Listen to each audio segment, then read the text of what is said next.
Welcome to another Prospectus review here on Learn Grow Invest. Today we're going to be going through the R.A. Williams IPO Prospectus document.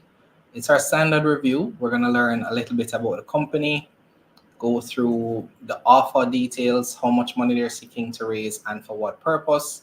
Then we look at their 5-year financial review, just the highlights. And then we close out with their dividend policy. And then of course, I'll share my thoughts on the offer. What things I'm looking out for, the things that maybe stand out to me as questions, and then we see where we are from there. So of course, I have to say the information that is reviewed here is for discussion, education, entertainment, and illustrative purposes only, and should not be construed as professional financial advice, solicitation, or recommendation to buy or sell R.A. Williams IPO or any other instrument.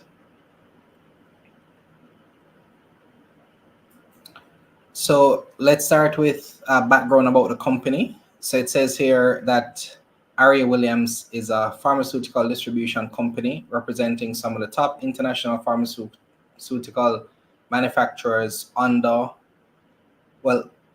or distributing products manufactured by such manufacturers including Aristo Pharma Limited, Square Pharmaceuticals, Indus Life Sciences Private Limited, IPCA Laboratories, MSN Laboratories, AccuLife, Zydus, and Mankind Pharma Limited. So of course, the average person is not going to know any of these names. But of course, I'm sure with some research, probably the drugs that are represented here through these companies we're probably a little bit more familiar with. So they're pleased to carry a wide range of over-the-counter and prescription products in key therapeutic areas. That's an area of medical practice that encompasses groupings of similar conditions or diseases under a generalized heading. Such as vision care, cardiovascular, central nervous system, respiratory, gastroenterology, dermatology, cough, cold and allergies, anti-infectives, oral care, intravenous solutions, parental nutrition, vitamins and minerals, and first aid. Right, it's a mouthful there for sure. They distribute over 130 products, serving in excess of 700 customers across the island. And for the past 3 years, they've consistently supplied over 20 critical drug items to the National Health Fund, offered to the public through the NHF's Pharmacy Services Division. So over 700 customers here. They did do a breakdown. Most of this would be pharmacies. Then you have some medical locations like hospitals and so on. So we'll see that breakdown soon. And then of course, there's a partnership with the NHF that was alluded to that I believe would have led to significant revenues over the past few years. So we'll take a look at that as well. So the company was incorporated in October 26, 2009. So launched operations officially in 2012 with registered offices at AJ's Complex on Brunswick Avenue in Spanish Town. So it is a family business from what we've seen. So you have Evelyn Williams and her 2 older children, Jewel and Audley Reed. Audley is the CEO. We're operating a small community retail pharmacy in Chapelton, Clarendon, and then they realized that a large number of their patients were unable to afford even the lowest costing generic drug options to treat their variety of health issues. So, they wanted to take that opportunity to be the one to provide something more affordable. So that's what you're seeing here. So that's what would have spurred the business idea. So from a tiny retail pharmacy, transforming a small rural community in central Jamaica to a full-service pharmaceutical distributor it is today, R.A. Williams is committed to serving communities across Jamaica. Right, so that's a little bit of the history of the company. So let's get into the offer details, and then we'll talk a little bit more about the company when we review the prospectus. So currently the share capital for the company is the authorized ordinary shares is set to unlimited. Now this is standard practice as we've mentioned here before. So the shares are unlimited. So should the company need to issue shares in the future, there's no limit for them to do so.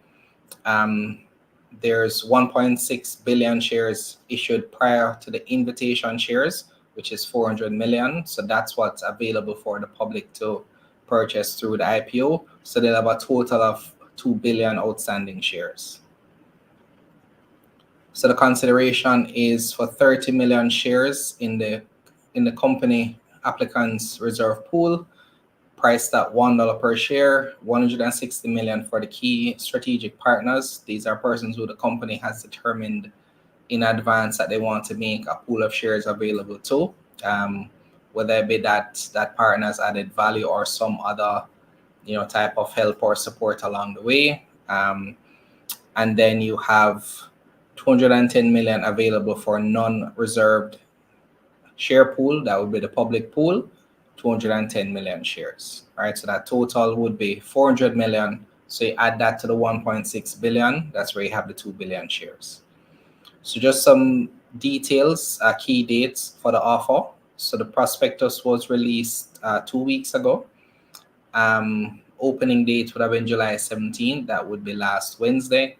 And the closing date would be a week from today at July 31st. Right, so you can purchase a minimum of 1,000 shares in increments of 100. So with each application, there's a JCSD fee of $172.50. So that would be a part of your application. Then, of course, as I mentioned, the pool of shares are priced at $1 each. In terms of dates to follow, whenever the offer closes, a basis of allotment would be announced within 6 days of the closing date. Refunds will be processed within 10 days of the closing date, and these are all business dates. And then the listing of shares is expected 15 days after the closing date. Right, so these are all dates to bear in mind and to look out for any refunds or so that may be applicable for you. In terms of how the company intends to use the money, now they're primarily doing two things: clearing debt and using a percentage as working capital. So it says here approximately 113,721,000 will be used to eliminate related party loans. Then 190,928,000 will be used to eliminate short-term loans. Then you have payment for the expenses of the invitation, which all listed companies have to deal with. So that rounds out to about 49 million. And then, of course, from there you have balance of proceeds of 46 million that will be used for general working capital purposes and the purpose of solar equipment installed in a new building, right? So that's how they're planning to use the capital to clear debt, and then of course to reserve some of it for working capital. Now, we'll get into whether or not I think that's a good idea or not closer to the end, of course. So let's move on. So in terms of the financial highlights for the last 5 years, revenues have grown from 421 million in 2019 to 1.4 billion in 2023. So their financial year ends April each year. In terms of gross profit, 185 million 5 years ago to 592 million. Operating expenses, as you would imagine, as the company grows, their operating expenses will grow as well. And we've seen where companies have increasing staff costs, and of course these are highly paid professionals. So 431 million for operating expenses is a number that you should be watching for a company like this to see how it continues to progress. Finance costs. So of course I mentioned that they're going to be using part of the proceeds to clear debt. So you do want to look at finance costs. So finance costs was at 38 million for 2023. And so of course the hope is to clear this amount so that they would be able to capture that 38 million going forward in terms of cash. Then of course, profit before tax, 123 million for 2023, and then taxation would be 24 million. Now, two key things that you have to note for this as we look at these numbers. So if they do use the proceeds to clear their debt, then that finance cost number will significantly go down, if not go to zero. I'd have to confirm if they have what the total of their related party loans are. And of course, being a junior market company means that they would be subject to the 100% tax remission for the first 5 years. So they'll be able to save that 24.6 million that you're seeing there. So that would essentially free up, that's what, about 62 million would go to the bottom line. So that would have significant impact on the profits that they're able to realize. So of course, that's a great selling point for the offer so far. So next we have their balance sheet for the last 5 years. So property, plant, and equipment stands at 36 million. Of course, I believe they would have invested in a new building recently. I'm not sure if the property and plant here for 2023 includes that. I'm gonna assume so because I believe it was announced about 2 years ago. Then of course, trade receivables at 217 million. Now, receivables we see for companies in the medical field, companies like Image Plus, etc. You do have to manage a certain amount of receivables as your company grows based on who your clients are, right? So I'm assuming with majority of their clients being pharmacies, they're not gonna pay cash, right? There are way too many drugs inside a pharmacy to be able to pay for that upfront. So I imagine that they have to manage their receivables a bit. It is a number that you expect to grow as revenue grows. So you really just have to watch for anything being written off, anything that seems to pass the 90-day, 120-day phase. So that's what I'd be looking for. High inventory numbers also make sense, 418 million, because that's their main business, right? They're selling and distributing products. So 418 million worth of inventory means 418 million of cash that they don't have to spend to put inventory in trucks to deliver. And then of course, other current assets, I'm not sure if that's classified somewhere, that's at 171 million. Then we have here on the liabilities and equity side, so long-term loans at 10 million. You have trade payables at 118 million. So this is money that they owe to their suppliers and partners that would have to be paid within 12 months. Short-term and current portion of long-term loans, so you say 252 million. So that so they mentioned two things: related party loans and short-term loans. So I'm gonna assume it's this 252 million that is to be cleared, but again, we'll try to confirm that a little bit later on. And the related party loans that we see here for 112 million was also mentioned. So the two of those combined is 365 million. So they may not be clearing every single dollar from this because it's 400 million, this is 364, and they say about 49 for working capital, 49 for listing expenses. So they're clearing about 300 million, right? So I don't know if that means they'll pay down a portion. This is one of the questions that I would have. So we'll see how this looks in terms of their balance sheet going forward. In terms of cash flow from operations was positive for 2023. Cash used in investing activities, 12 million. Of course, that makes sense, investing in infrastructure, etc.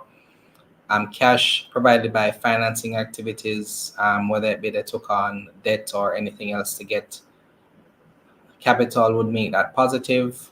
And then, of course, this is how their bank balance would have been, progressing. Now, we did see a listing of different financing options. They had a register that had some facilities that they would have taken from Sagicor, for example, to kind of shore up capital, etc. So we'll try to look at the balance sheet a little later to see what the cash position has been like. I believe in an interview I saw with Audley, the CEO, he mentioned that there's no cash flow concern. So again, the reports will tell the story as we go through. So we'll see how things progress there. All right, so let's go to look at the prospectus now. So there's a few things that were mentioned, of course, in terms of details about the company. So let's just say at a higher level how much we can go through. So I mentioned registered in 2009. Then of course they would have obtained their license the following year. Then of course, let's just go to some key milestones here. So as they would have gone through the years, taken on different partners, worked on key relationships to expand their offerings. And you would have seen also growth in terms of number of employees on the team, right? So it mentions here in 2013, number of employees were 2, all the way to 2023, 2024, number of employees are now 70, right? So it says here 2024, they moved to a new office and temperature controlled storage facility in 2024. And then, of course, changes such as adding board members, negotiating different contracts. It says here in 2023, they were awarded the NHF contract valued at 502 million, and so on, right? So those are things that they've had over the years in terms of milestones. Now, what I did like about the prospectus is that they gave you some context as to the industry. So let's go to that. So they have their vision and mission here, and then they would have listed here some popular products. Again, these are things that maybe persons in the space would know these a lot better than I would. If you're watching and you know them, then kudos to you.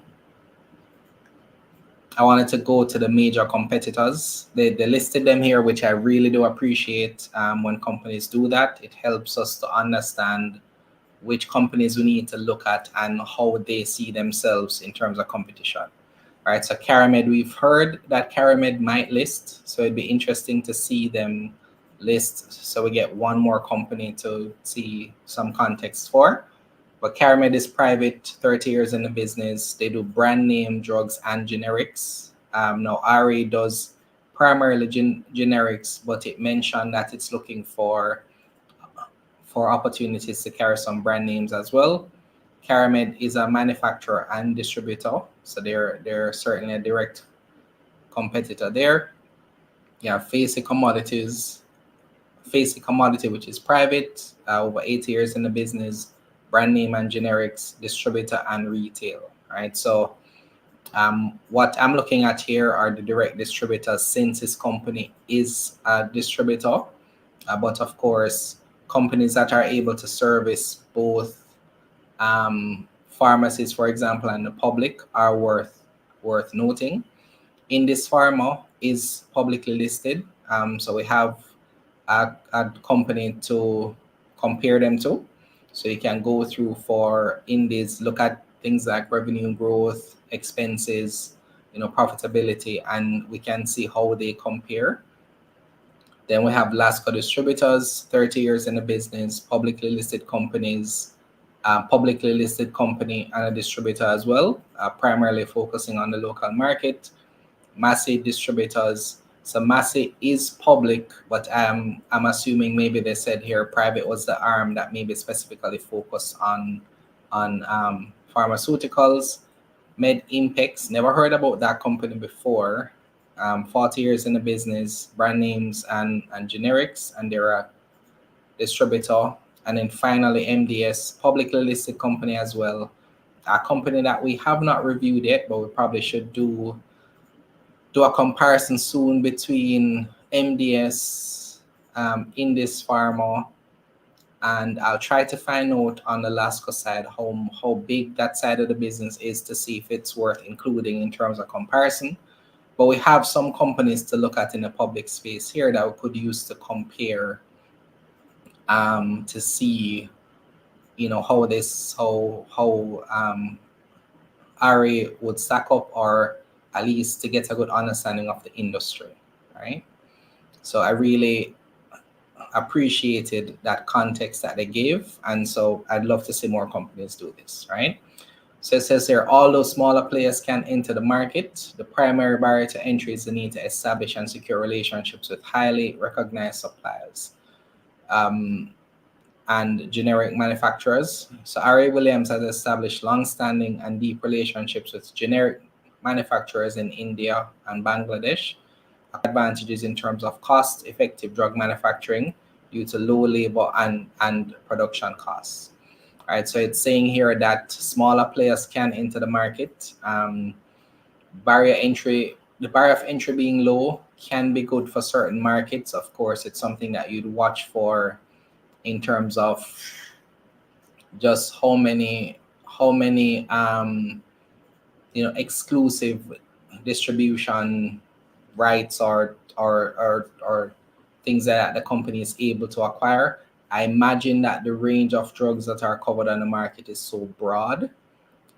Again, as we go through the company in the coming months, we'll understand a little bit more of that landscape. But of course, you can now start to get an idea as to the size of the market just from these players, combining all the revenues, combining all the information, and you'll see the industry kind of take shape, right?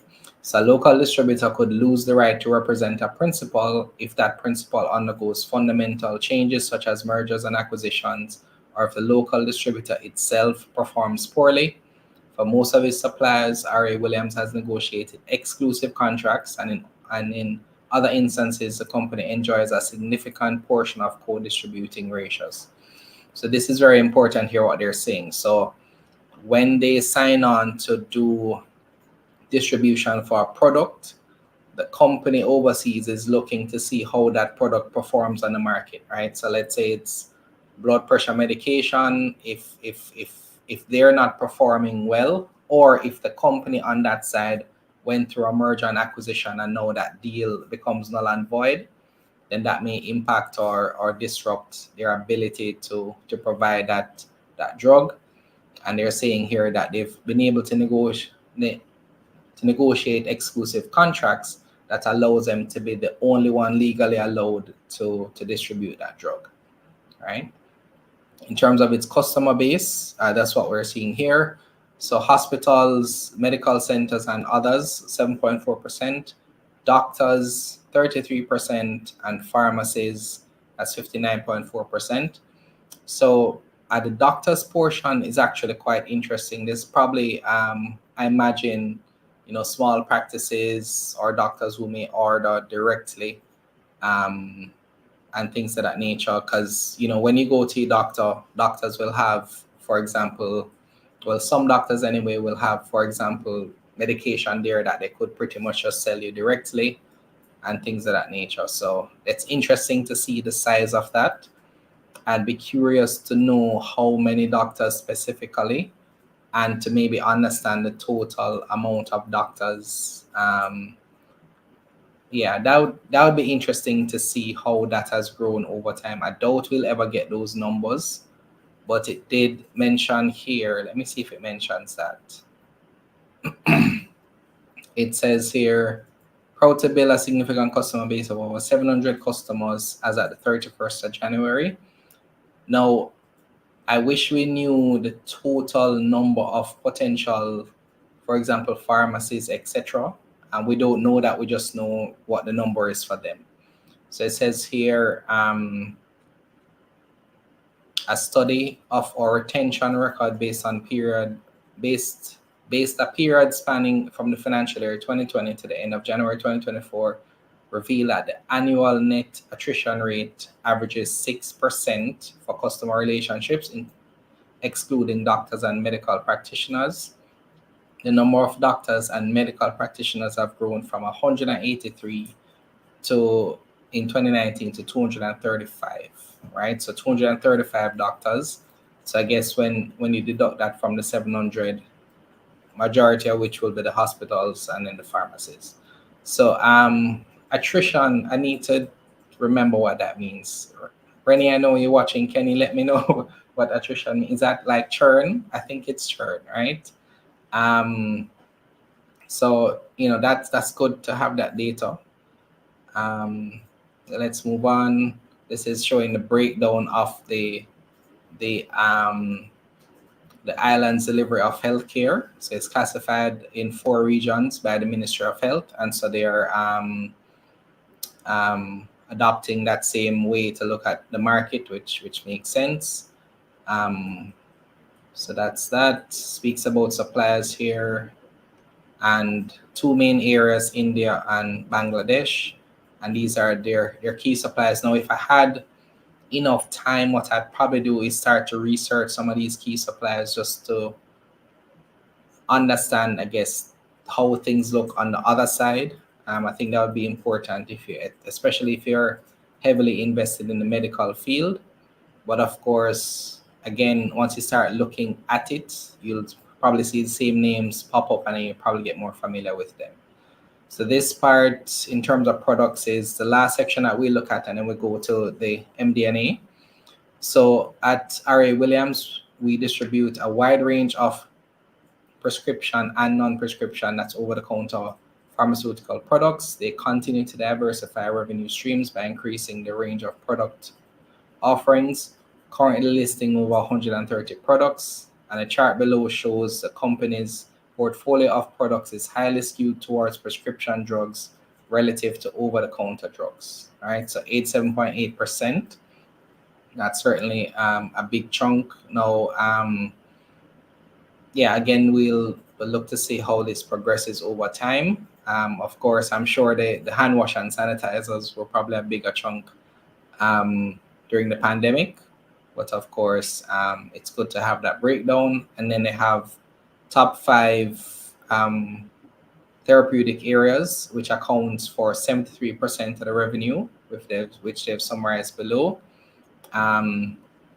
So again, this is just good to have. So for example, data that speaks to, for example, number of persons being treated for eye ailments could be something that signals, things going well for them. We know that the country as a whole will struggle with things like hypertension and diabetes and so on. So this is good information to have. Then they have the industry overview. So just like we did when we're going through with Image Plus, I think this is certainly a good read. I'm not going to go through it in depth now, but it's very good to understand it. When I read it through, I thought it was very helpful for me to understand the context of the industry. So please do read through this part. And then, of course, it speaks a bit about the National Health Fund, which it's earlier in the prospectus mentioned, I think, a $500 million contracts that they would have been awarded from them. And then, of course, let me see what else we have here.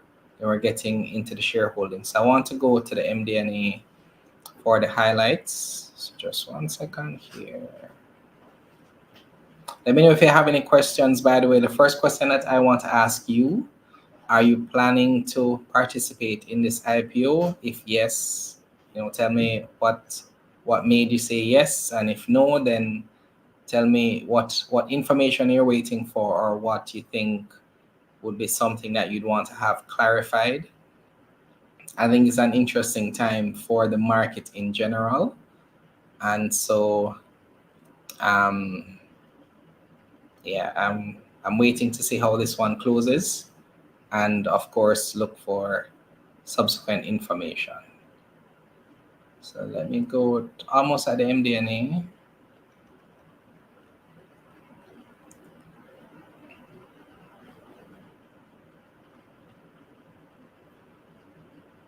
All right, so this is the MD&A. This is page 52.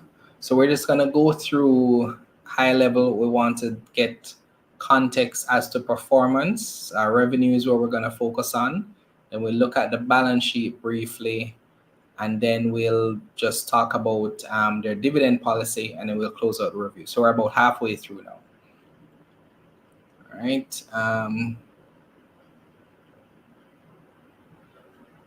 So we distribute our products mainly to registered pharmacies and medical practitioners island-wide. We know that already.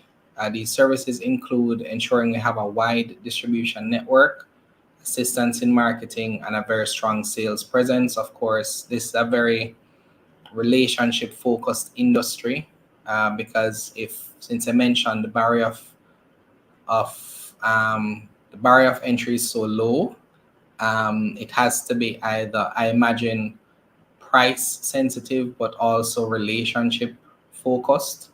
So the relationships with the different pharmacies, the terms that they're getting, who they're used to working with, those are things I imagine are very critical for this company and for this industry to manage. So it says on March 1, 2024, they entered into a lease agreement for a new building boasting an operating space of 21,000 square feet and situated within close proximity to their previous warehouse facility. Again, we saw just the 418 million of inventory on their books for 2023. They're going to need a lot of space for that inventory, so that makes sense here. Went through the industry analysis, meaning that section. So this is going to be very important because, of course, as I believe what we've seen, all signs are pointing to people living longer. And of course, as people live longer, the challenges they have in terms of medical expenses will continue to be a factor.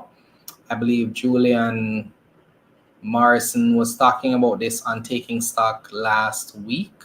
So it's something worth, I'm hoping to have him on our stocks to watch to get a little bit more. I'm hoping to, of course, be able to speak to R.A. Williams' team at some point just to get some more context as to the industry. But what you're seeing here is the leading causes of illnesses. NCDs would be non-communicable diseases in Jamaica, according to the World Health Organization. And so that's what you're seeing here. So, of course, most of these things, if not all of them, you need some form of medication once you're diagnosed. All right. Of course, let me go through here. So what it's showing here is the distribution of the National Health Fund enrollees by condition. So that's certainly interesting data to look at. So the different conditions here and which ones are seemingly to be the one that the persons who enroll are contending with. So let's continue here. All right, financial analysis. Let's go to, okay, cool. There's an executive summary. So for the year ended April 30th, 2023, total sales amounted 1.4 billion. And that will be their first time passing that stage. And they've been seeing a compound annual growth rate of about 35.2% for the 5 years. So that's certainly a good growth rate. So the revenues continue to grow at double digits. However, the growth rate trend was particularly adversely impacted in 2020. The shortage of products began to impact sales for the last quarter of the financial year 2020. Furthermore, quarantine protocols imposed by the government in March 2020 also restricted the movement of people and disrupted business hours. Right, that's far enough removed where we can not dig into that too much. So it's saying here the revenue growth rebounded for the following year with a spike of 53.63%. And over the years, they've implemented strategic initiatives that have positioned the company for future success. And some of these things are expanding the product portfolio and securing new distribution agreements. As we mentioned before, this is going to be critical for them and growing their business.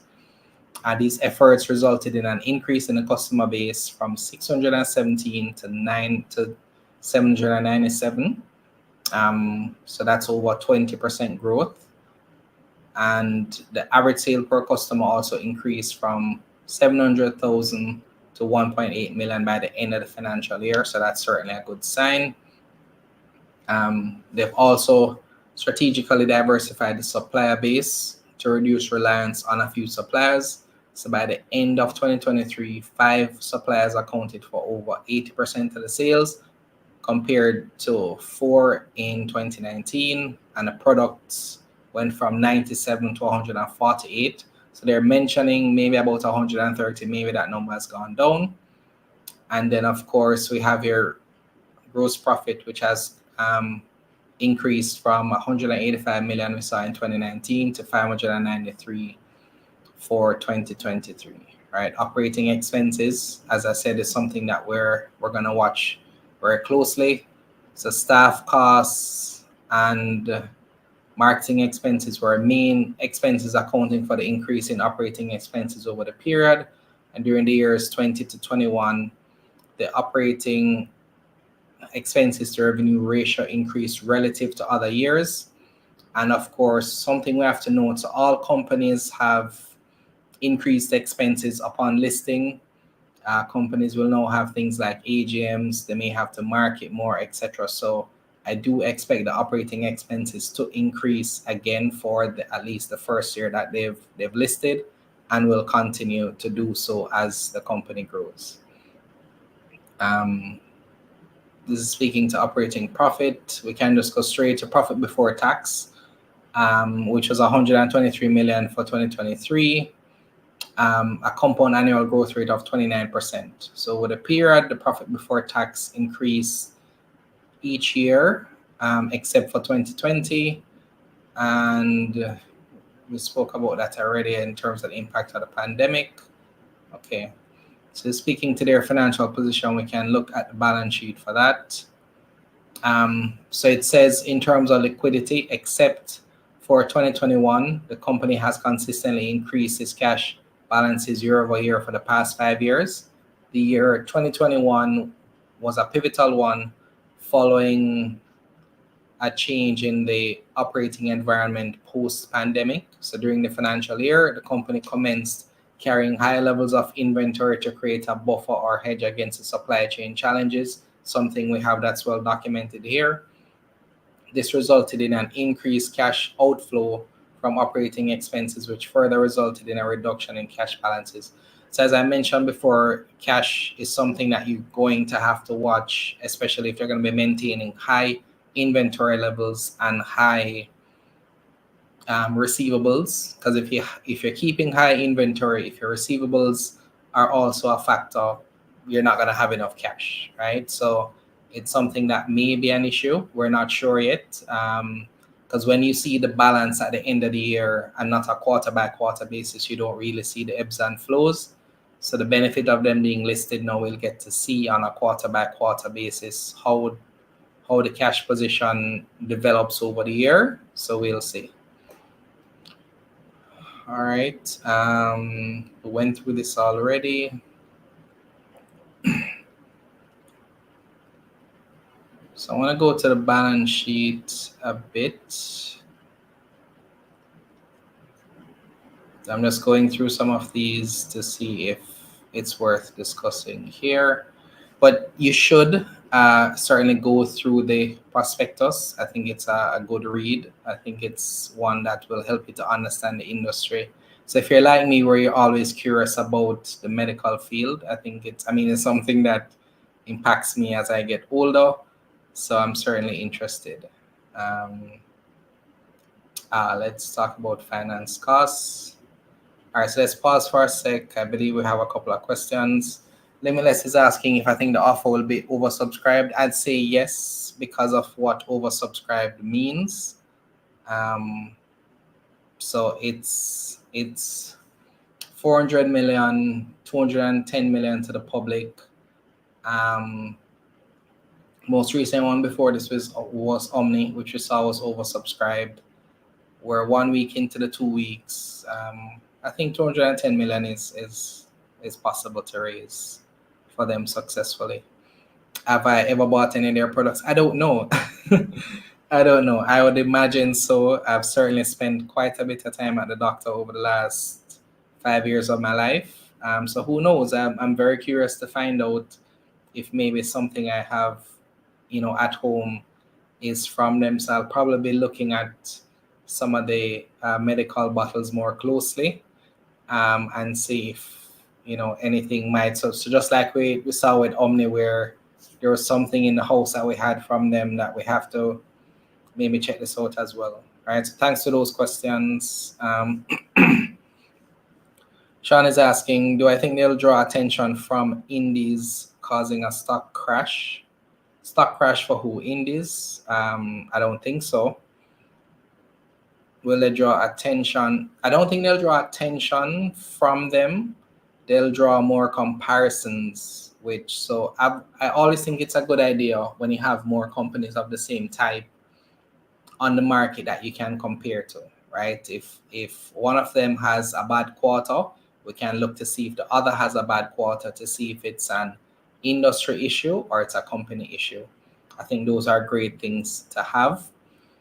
And so it's going to be very interesting to see, because we should probably carry back our stock versus series and probably do indies versus R.A. Williams and see how that goes. But indies has a very particular strategy as well. And so we haven't heard much from them in a while, but I think the last thing I heard, they were awaiting some patent to be approved, and so that would be big for them. So I mean, they've both been operating in the same industry. They've both been growing. So I think that should remain the same because of who they serve, how big the market is, and so on, right? All right, so finance costs would have been 38 million, so mentioned that before. And the increase in finance costs was underpinned by an increase in the company's debt, as defined, debt defined as loans, that's long-term and short-term, related party loans, and lease liabilities. So I believe this is showing, what I want to see is them mentioning how much of the debt they're going to be clearing off. This is speaking to the interest rate, of course. So interest rate for revolving lines of credit, constant rate, Okay, so we mentioned it before that they're using the money to clear short-term loans and related party loans, but the amount that they total is more than I think the IPO is going to. So I think that's the only thing that I'd want to clarify here, but they are clearing significant amount of their related party loans and short-term loans, which bodes well for the company in terms of how much their finance costs will be reduced. So that's certainly a question that I plan to ask. Maybe I'll just message, see if I can get that information. Right.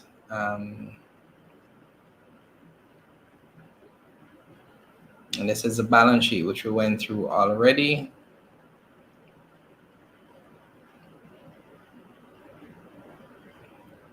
I'm just looking for information that we may not have already covered. Okay, so this would be important to look at in terms of trade receivables. So this is their receivables. Let's focus on 2023, of course. So age of gross trade receivables, 86% are 1 to 30 days. So that's good. So of that 218 million, 86% would have been past due 1 to 30 days. That's where you want it to be, right? 8% though, being greater than 90 days is something that I'd be concerned with if this number should continue to grow. It's good that we have the information. So let's see what that looks like for 2024, for example. But I think managing this number, ensuring that it doesn't grow too much, is going to be important. So here's why that's important. the longer your receivables are outstanding, the less likely you are to collect that money. So of course, it being 12.2% the year before and trending down, that was excellent. I think for me personally, just not knowing anything about the industry, I'd love to see this number under 5%. Because if you think about it, almost 10% of 218 million, that's about what, 20 million, 15 to 20 million. That's it's a lot of money, right?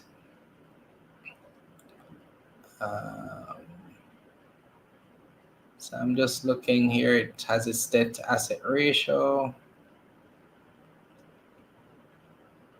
So I'm just looking for the outlook now. I think we'll cover that, and we'll just talk about the company, what the prospects look like, etc.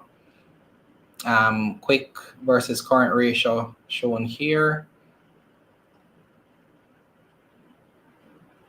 And this would be the 9 months operating expenses, 9-month operating performance for the company. So yeah, we don't have the time to go through it, but certainly would be important to look through that as well. I don't want you to see me scrolling. So let me just find it and then bring it back. Let me see if there are any other questions.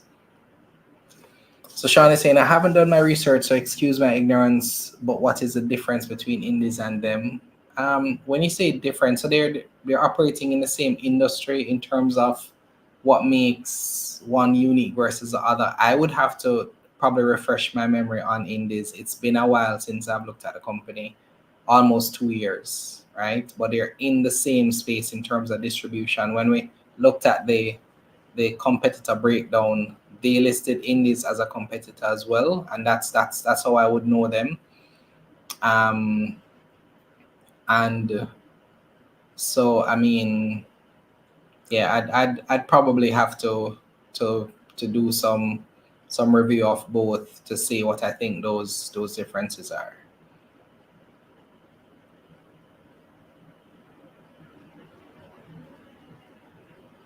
Okay. All right, so yeah, we're at the Outlook section here. So it says, as we continue upward scaling of the business, several areas have been strengthened. These include, but are not limited to, the sales apparatus of the business, with the management taking a deliberate approach to strengthen the sales management of the company with the introduction of a general sales manager with over 20 years experience in pharmaceutical marketing and sales.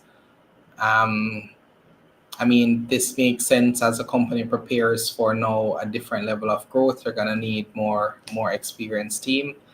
The long-term impact of this strategic move is expected to bring greater focus on customer satisfaction and improve customer experiences. Of course, it also adds to your operating costs. So something to look there, as the more seasoned professionals you get, the more you'll have to compensate them, of course, to account for that growth. Another key area of focus that was strengthened is the area of finance, particularly accounts receivables. The number of personnel in that department have been expanded to meet the needs of the company. And we saw that, receivables was something to be concerned about.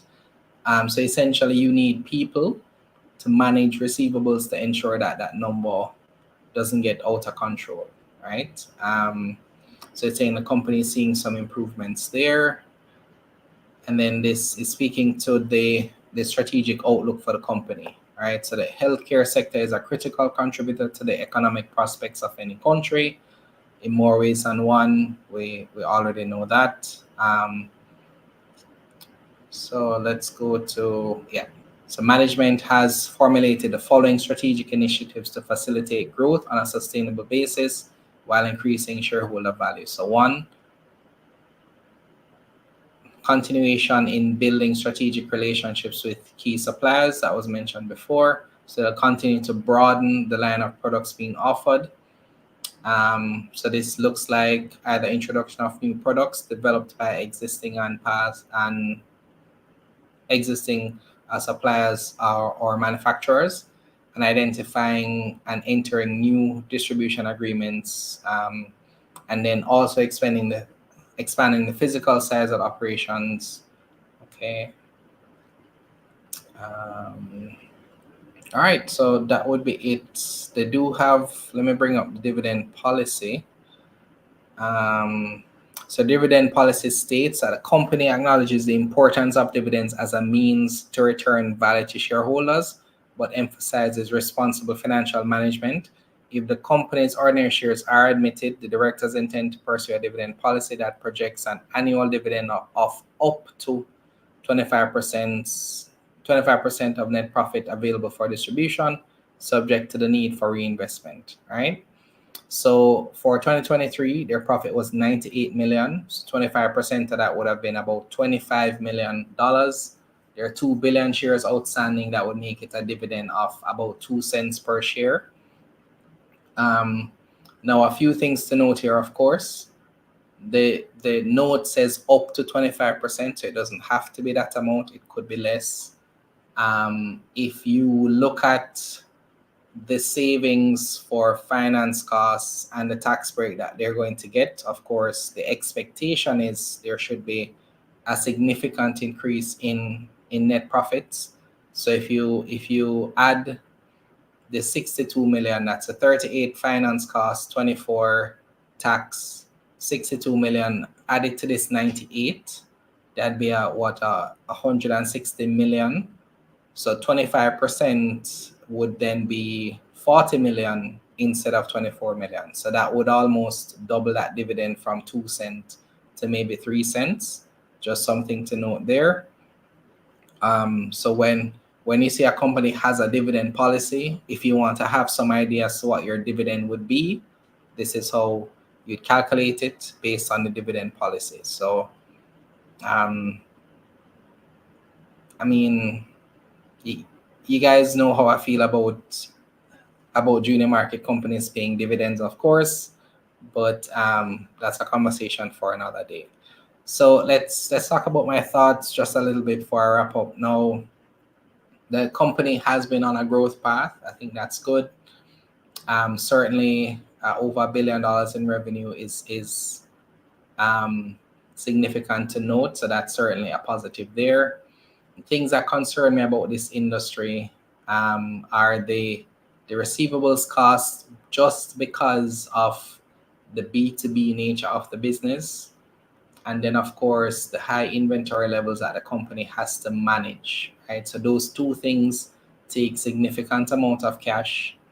And so we have to see how the company grows with those realities in mind, right? So they'll certainly be able to realize more profit, all things being equal. I think that certainly bodes well for them. They have to continually invest in people, in infrastructure, in delivery and logistics, in relationships. And so it's an industry, I think, that is certainly going to be around for a long time, meaning I don't think you'd be worrying about whether or not the company would be relevant 10, 20 years from now. So again, that's a good thing. How much market share they're able to maintain with the barrier of entry being what it is something that I think about as well. And because they listed 8 competitors, 3 of which were listed, and I'm sure there's many more that weren't even listed there. So that's something to watch. Is there opportunities for maybe inorganic growth? I think certainly it would bode well for them to look to those things. But of course, I don't know the industry well enough to see how easy that is. So it is an interesting offer. I think them using the funds to clear debt makes sense in a high interest rate environment. You get to unburden the profits and the cash. You get to keep more cash. You get to save, because it doesn't make sense you spend millions of dollars to service loans when that can go to the shareholders of the company through dividend and to reinvest in terms of the company.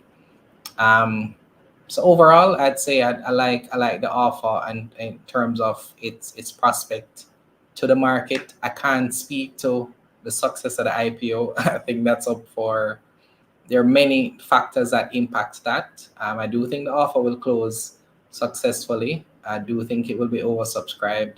In terms of how it performs on the market, though, of course, you have to see that as a separate thing, in terms of just where the market is right now.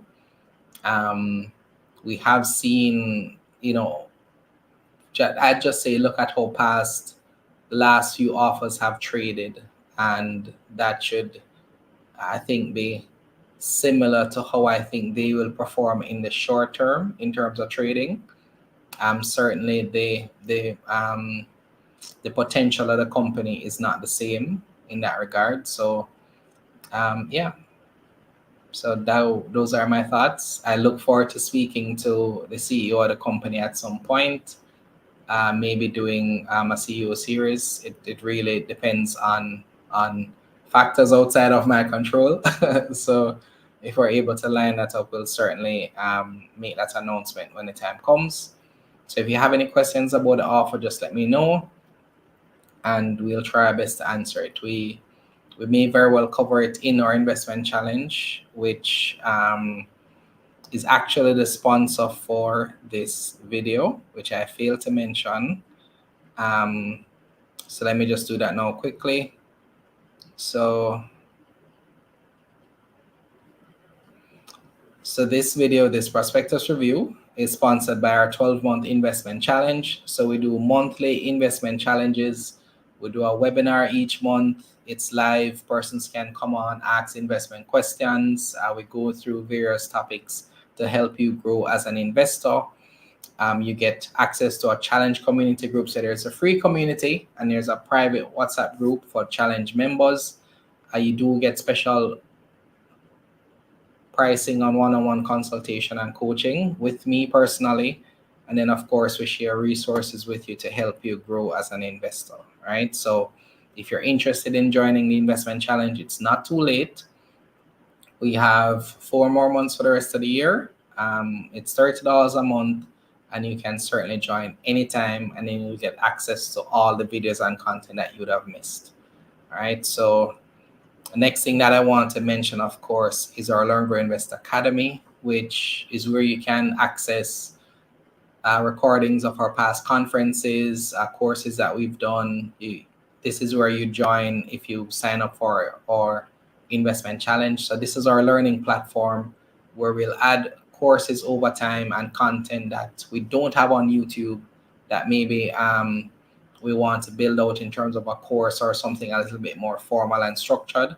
So you can sign up to the Academy to be notified whenever anything new comes out, or if you take one of our courses or the investment challenge, then you'd be a part of the Academy. All right, and then also, of course, we have our conference coming up. So let me play that video now. The Grow Your Wealth Conference is almost here. If you're a seasoned or aspiring entrepreneur ready to elevate your business and personal finances by learning from experienced, impactful, world-class entrepreneurs, then this conference is for you. Grow Your Wealth is happening over 2 days in Kingston, Jamaica, with unique speakers, business networking opportunities, actionable teachings, a business pitch competition, and access to an engaged community. So save the date and get your tickets now. Tickets and more information are available at learngrowinvestconference.com.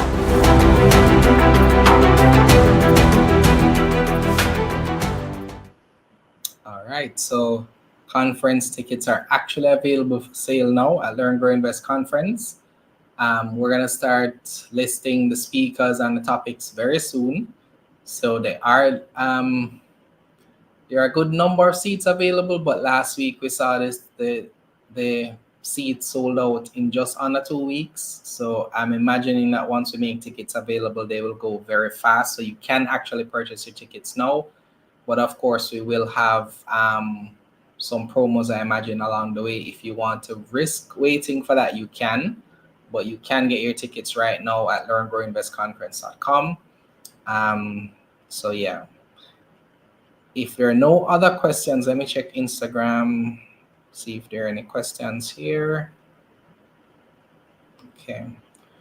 All right. So thank you all for joining me here. I know persons were asking me whether or not I was going to do the review or not. I wasn't sure, honestly, but I'm happy that I was able to get it done.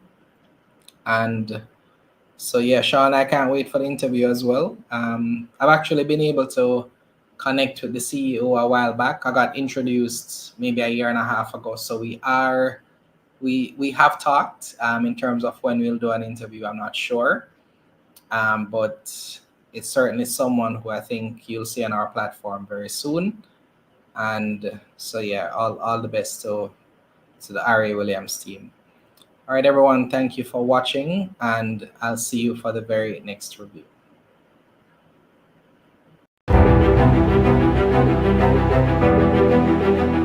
The Grow Your Wealth Conference is almost here. If you're a seasoned or aspiring entrepreneur ready to elevate your business and personal finances by learning from experienced, impactful, world-class entrepreneurs, then this conference is for you.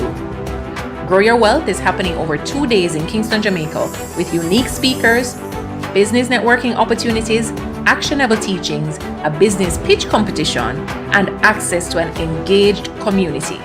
So save the date and get your tickets now. Tickets and more information are available at learngrowinvestconference.com.